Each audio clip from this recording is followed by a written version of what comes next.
All right, it's my pleasure to be able to introduce the winners of this year's Best PhD presentation. Selected among finishing graduate students here. It was an open call for nominations, so we had a lot of very talented PhD students come and present in front of a panel of faculty members. Competition was very fierce, and we were only able to select 2 out of very, very qualified candidates. And my pleasure is to introduce the first one, Hossein Robatjazi. He earned his MS degree from Sharif University in Tehran and an MS and Ph.D. here at Rice. And in fact, he just defended just a few days ago. Last week. Last week? Yeah. It says the 21st here. Yeah, okay, exactly. So, yeah, as a few days ago, fresh, newly minted Rice Ph.D. Thank you. Thank you, everyone. His work has focused on light matter interactions at the nanoscale for catalysis, and today he's going to be talking about tailoring the surface chemistry of aluminum nanocrystals or plasmon-mediated catalysis. Thank you for the introduction, and thank you everyone for being here. So the theme of my talk is a little bit different from what we have been hearing today. It's mostly about chemistry and catalysis, so I try to make it simple for everybody. Heterogeneous catalysis is at the heart of chemical industries, and each year more than $1 trillion of valuable chemicals are being manufactured in chemical industries that uses the process that rely on catalytic material. Those are operating at very high temperatures and pressures, and those extreme operating conditions not only is very energy intensive, but also significantly reduces the lifetime of the catalyst. So for example, in thermal assisted process, the reactant molecule always remains on the ground state potential energy surface, and the heat energy is available to all different vibrational, rotational, and translational modes of the molecule. So these are how the molecule is interacting or rotating in the space or near the catalyst surface. And because the heat is available to different modes of the molecule, is not very much selective. It can simultaneously activate different reaction pathways that ends up to low selectivity in chemical process that also affects the overall energy efficiency of the catalytic process. So what I have been working on is developing novel photocatalysts based on plasmonic nanostructures for light-driven chemical transformations, and we believe those photocatalysts are having the potential to offer a sustainable alternative to traditional thermal-driven catalysis in terms of reducing the cost, the energy consumption, and carbon dioxide emission associated with large-scale chemical processes. Plasmonic nanostructures and nanoparticles are known for their strong light-matter interaction, especially at resonance frequency, that results in the coherent and collective oscillation of their surface free electrons at resonance condition with the electric field of the incident light. And as a result, they can act as an optical antenna with a very large absorption and extinction cross-section, maybe about 10 times more than the physical cross-section of the particle, which results in a strong peak in their absorption or scattering spectrum. And the resonance frequency depends on the type of material, shape, geometry, coupling between the particles, and the dielectric of the surrounding environment, and other factors. Plasmon has a very short lifetime. It typically decays within tens of femtoseconds. It can decay radiatively by re-emission of photons by the nanoparticle, or non-radiatively, in which the energy of the plasmon is utilized to produce energetic hot carriers in the metal, and those hot carriers can decay and eventually release their energy in the form of heat within picosecond to nanosecond time scale.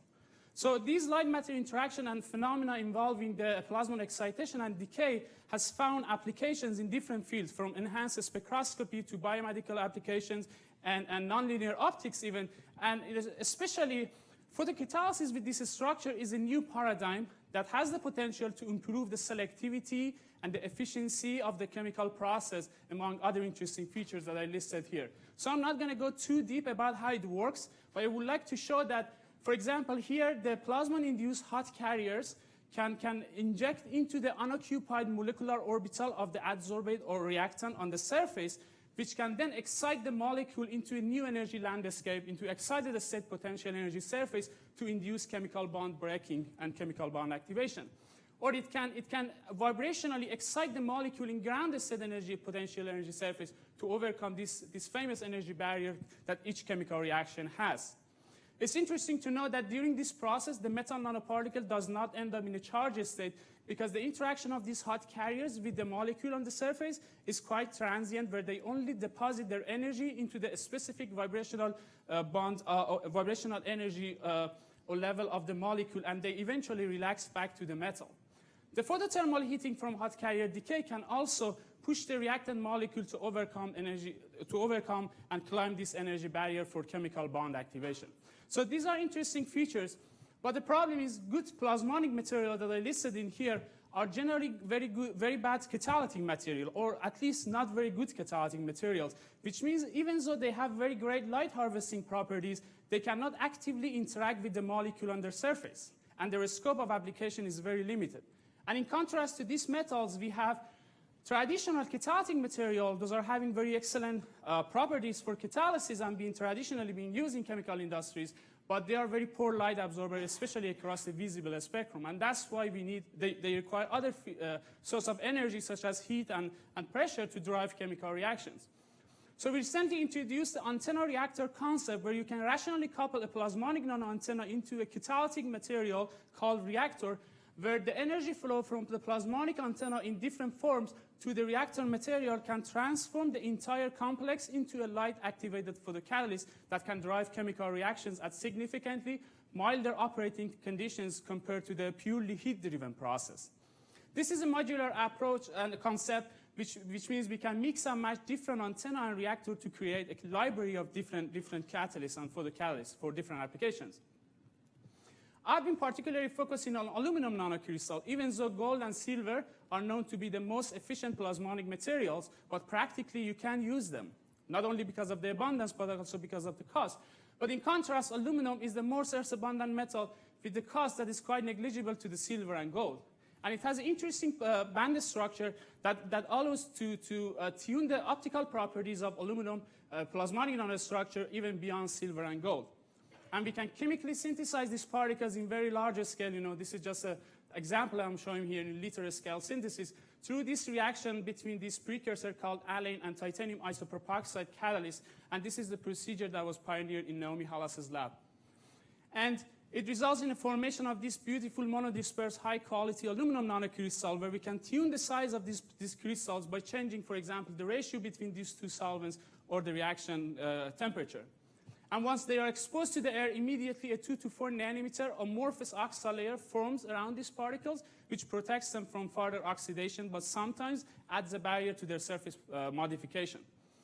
So I'm putting antenna reactor based on aluminum nanocrystals by developing methods for growing different class of materials around these particles for catalytic applications. For example, here are two different examples of a metallic islands. This is a semiconducting metal oxide case, and this is a very recent case where I grow a porous organic framework around these particles. And I use them for a number of important chemical transformation, and I show you some of them today. So here is an example that's based on this entirely earth-abundant photocatalyst, where I grow a copper oxide, semiconducting copper oxide shell around these particles, and I use them for this famous reverse Vatek gas shift reaction. That is the reaction between the carbon dioxide and hydrogen to produce carbon monoxide, which is an important chemical feedstock. And we found that light-driven process at near ambient temperature can selectively produce carbon monoxide, whereas heat-driven process at elevated temperatures, which requires over 400 degrees, produces carbon monoxide and methane as the products. And the efficiency of the thermal-driven process, of course, is lower because it requires over 400 degree temperature to achieve reaction rate that's comparable with photocatalytic process. So understanding the underlying mechanism in here is very complex, and we typically use a combination of different experimental and theoretical approaches to understand the underlying mechanism. Here, for example, we found that electronic contribution of those plasmon-induced hot carriers can lead to these selective and efficient photocatalysis under near ambient condition. Another example is the aluminum nanocrystal decorated with tiny iridium islands with the size of 2 to 4 nanometers. And I use them for photocatalytic decomposition of nitrous oxide. So N2O is known as the laughing gas, but it's also the third most abundant greenhouse gas in our atmosphere after carbon dioxide and methane. But it has a 300 times more global warming potential than carbon dioxide. Here we found that plasmon-assisted N2O decomposition is mainly mediated by photothermal heating from those hot carrier decay rather than their electronic contribution, but it's so efficient. And N2O is currently being used as a propulsion fuel in satellite system. And we think that this highly efficient photo-switchable N2O decomposition, as we observe here, can find future application in satellite systems for altitude control and also for the production of this synthetic air, nitrogen and oxygen in emergency air supplies, for example, in a space station. The last example that I would like to elaborate a little bit more on that is this recent example where I developed a method for growing this porous organic framework around aluminum nanocrystal. It's a porous framework based on the carbon. Here you can see a typical 2D image of this particle by electron microscopy, where you can see aluminum core looks brighter and the darker carbon-based shell. And this is a state-of-art 3D electron tomography, which led us to basically look at this particle in real 3D space, where we can see the position of aluminum core inside this MOF shell. So metal organic framework, or MOF, are a class of material. Those are very porous. We can form them by connecting metallic ions or clusters to each other by using some sort of organic molecule called linker, which creates these three-dimensional networks of pores and channels, and we can tune the structure and functionality by using different metallic ions and linker. And chemists love this structure because they have some interesting chemical properties, but they don't have any optical properties in general. Some of them are. But it's interesting to couple these to plasmonic nanostructure so that we can basically develop new functional material that has the advantage of both plasmonic nanoparticles and the MOF structure around them. So growing MOF around aluminum was difficult at the beginning and different from surface modification of typical silver and gold nanoparticles. And the reason for that is that amorphous oxide layer that I showed earlier, that causes a barrier. It does not provide a proper site for growing material on the surface of aluminum. But we found the solution is very easy. So we adopted a nature that's in the simplest form is the same process that nature uses to petrify food or make a pseudomorph mineral. For example, in this hydrothermal process at relatively low temperature, we can dissolve this aluminum oxide layer surrounding aluminum core and release the aluminum ions at the interface, which can then coordinate to this linker molecule to make the MOF network around the particles. And by doing that, we are now exposing the aluminum surface to the water, which immediately reoxidizes to reestablish this oxide layer. So it's always there. But it results in a slight reduction of the size of aluminum core. So by controlling this process, we can decide how much aluminum or aluminum oxide we etch away, and that gave us a freedom to make the aluminum core smaller and smaller, which also tunes the plasmonic and optical properties of this particle. So not only this is a process for making this, to modifying the surface chemistry of this particle, but also allows us to tune the optical properties of aluminum core. So I used this procedure to make different types of MOF around aluminum nanocrystal. Here's one of the most famous one from the reaction between the aluminum ions and terephthalic acid. It's called MIL53. It's interesting MOF. It's very stable up to temperatures near 500 degrees. Has this rhombic pore structure with sub-nanometer pore size. And here you can see the scanning electron microscopy image of the pristine aluminum nanoparticles and the MOF-coated nanoparticles. You can see there is a drastic change to the surface structure of the particles after the MOF grows.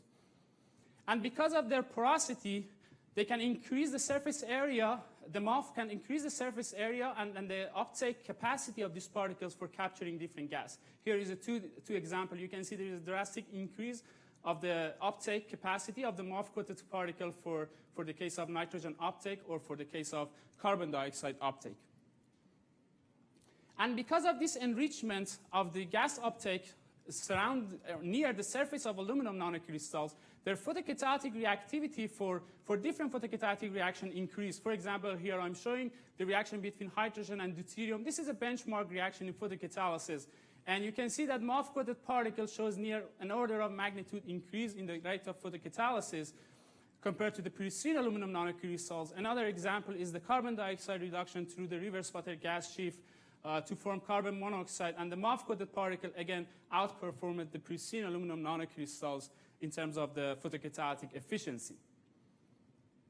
So finally, I would like to show you the impact of this antenna reactor concept. We believe it has a very high potential to sort of revolutionize the chemical, gas, and energy industry. And And this is a startup company, CZG Plasmonic, who licensed our recent patent in this concept. And they're trying to produce hydrogen with very low cost.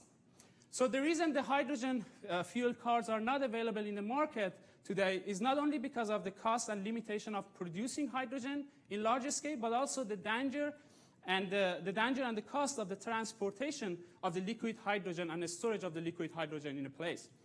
So during past a few years, in parallel with my PhD research, I've been closely working with this company to find a low-cost solution for on-site production of the hydrogen at very low cost. And the record that we have right now is through the reaction, through the natural gas reforming with water using a simple LED system, we are able to produce more than thousands of liters of hydrogen per day using a small portable devices, photocatalytic devices that we have developed. And we can stack multiple of those to increase the efficiency of our system.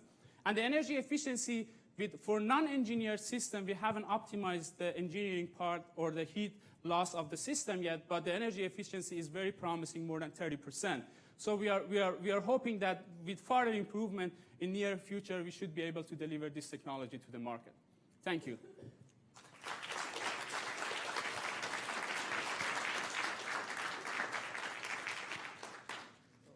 wanted to ask you a little bit about scalability. So you mentioned a cost as a function of volume, but how does that scale in terms of, as you might add more power stations, what do you see in terms of like the limits for what you can see as cost reduction for hydrogen production? The cost that we are projecting right now is about $4 per kilogram of the hydrogen, which if you scale and compare to the gasoline is about the same cost, but of course hydrogen is a zero emission fuel, right?